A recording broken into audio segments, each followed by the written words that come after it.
This is the plan I decided to build, and this is where it is so far. But the problem with building a layout in the garage is you have to deal with the elements, and it's always hot and cold. And my door has failed. It will not open.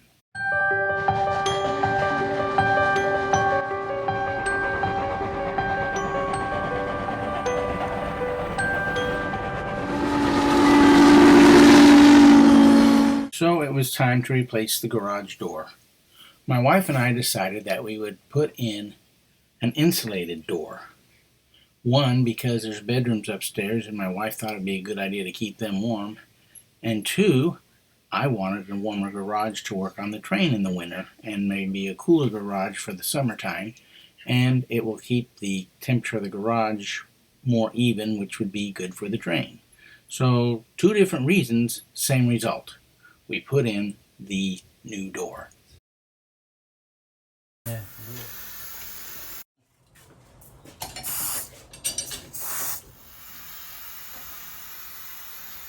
After the new insulated door was in place, I checked the temperature and it was a good 20 degrees warmer inside than it was outside.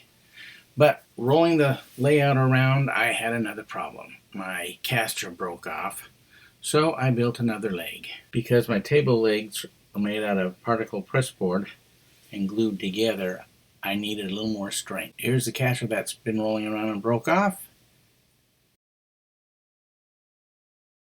So I attached it to the bottom 2x4, then glued and screwed it into the side of the layout. And between the screws and the glue and the nice size caster, I doubt it's going to rip out from underneath it again. Door's in place, the temperature's good, the wheels are fixed, the layout can roll around. It's time to run trains. So, my new 6-axle doesn't like curved turnouts. Every time it comes by here, it derails. And here, another spot, you can see the track work isn't as good as it could be, and it didn't like it there either. And if you're always re-railing trains, they're not running, and the joy is sucked right out. This killjoy has to go.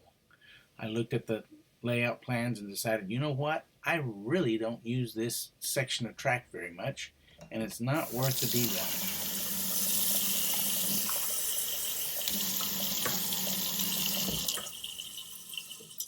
I use water to loosen the white glue. If it's track work or something that I'm going to move later or don't want permanent, I use the white glue.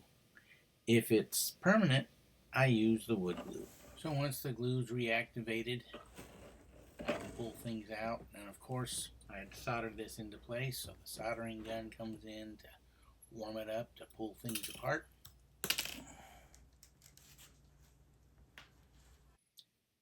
Then I decided the other derailment, even with the tight spring, spend the money and get the Pico, because derailments are no fun. So I decided to pull out the old Atlas switch.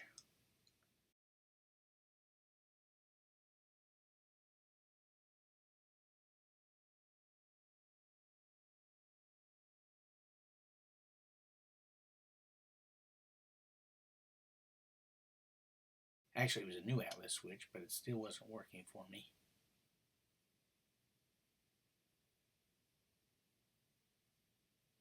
And replace it with the Pico.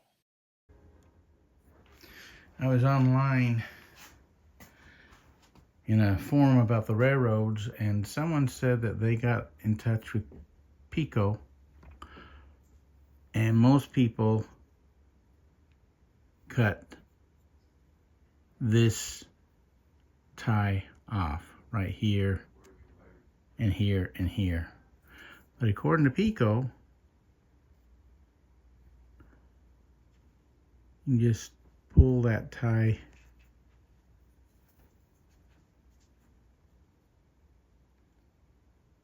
down you can slide the rail on there and then push it back into place. So that's what I'm going to try and do.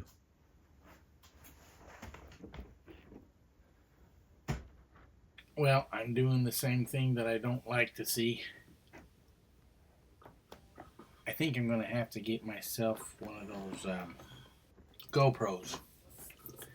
That way you can see what I'm seeing and not seeing my hands doing the thing. Let me cut this out. This is boring. Wow, that cut out a whole minute.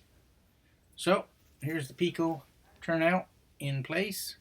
And now, of course, it was a little shorter than the other, so time to tear apart the layout. Get things fixed so hopefully everything lines up. Now, this is going to be the coal dump station, and I haven't really done much to be permanent yet. So this is just a hold in place till I get to it. This is the last of the track work that I haven't gotten down totally and completely. And since it's flex track and the styrofoam and T-pins, I can pin things into place to hold. Now the test.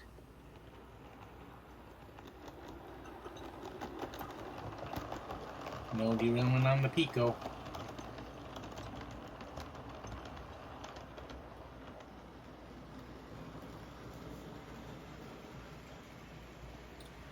I took out a turnout over here, didn't show it because you've seen one, you've seen them all.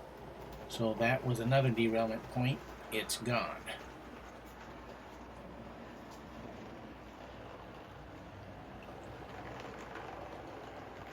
This switch is gone and it rolled just fine. A little rough right there, I have to work on that some more. This was where the curved turnout was, and now it isn't running well. I got it chalked up to run well. Now here I had another turnout just after, right between the bridge and the grade down. I was going to have a siding right there, but it didn't work. So now we're coming up to the grade and around to see if we can get over the part that it kept derailing on.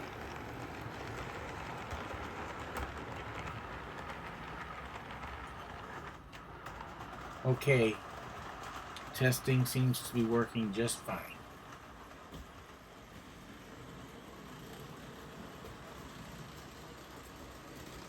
And this was the other derailment. Without the turnout there, nothing to get hung up on. Now the final thing that I found as I was working on this is my steam locomotive struggles around that corner and then takes off like lightning. And then slows back down over there. And I realized that when I changed out the wheels to casters, I didn't put the casters in the middle section. And that slight sag is affecting the way the trains are running. So, one more thing to fix on the bench work, and hopefully that will take care of all the issues I've been having.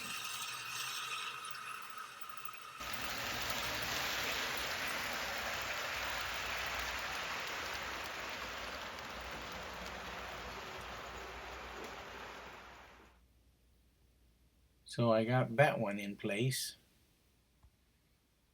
and I got one to put in on the other side. But things seem to work better once I've got that into place. Well, now that the layout has been stabilized, leveled up, the middle is not sagging as much as it was, it looks to me like the trains are finally happy, if they can be happy. Anyway, looking for why they're derailing and pulling out the parts that are causing problems, and hoping I'll have smooth sailing ahead. And next time, we're going to look at this boxcar and fix it so it will roll down the hill. I don't know what it is, but here it is on a grade.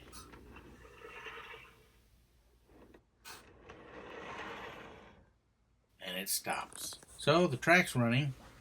Now to work on the car.